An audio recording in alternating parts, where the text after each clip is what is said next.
Yung pinsan ko, third degree, around 45 to 50 years old, babae, ay napakamatapobre. Para may context kung bakit ko nasabi iyon, matagal siyang nasa relasyon sa isang lesbian na engineer at may adopted daughter sila. Yung partner niya ay may maliit na beach resort, kaya masasabi mong well-off sila noon. Ganito na nga, bago pa sila maghiwalay, akala mo kung sinong donya yung pinsan ko. Ayaw niyang pumasok sa bahay namin kasi raw madumi at mabaho. Palagi niya kaming iniinsulto at sinasabi kung gaano kamahal ang mga gamit niya. Bukod pa diyan, sobrang bastos niya sa mga staff nila. Sinisigawan at sinasaktan pa niya. Kahit maraming tao sa resort. Noong high school ako, hinampas niya ako at hinila ang buhok ko sa harap ng school ko dahil lamang sa isang hindi pagkakaintindihan.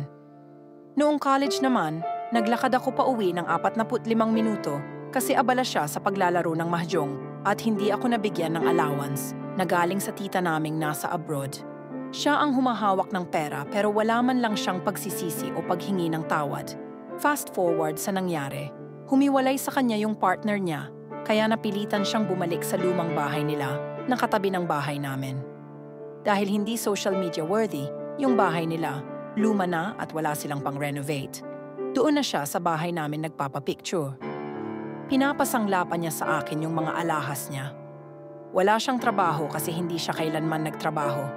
Nagka-conflict kami noong isang araw habang nag-uusap tungkol sa trabaho. Fresh graduate pa lang ako noon kaya wala pa akong trabaho, pero bigla na lamang siyang naging agresibo at sinigawan ako. Noong mga oras na iyon, naisip ko na hindi na niya ako pwedeng maliitin kasi pareho na kami ng estado sa buhay. Kaya sinagot ko siya ng, "Kaya ka naghihirap kasi kinarma ka. Deserve mo iyan kasi napakapangit ng ugali mo. Matapobre ka pa rin, akala mo kung sino."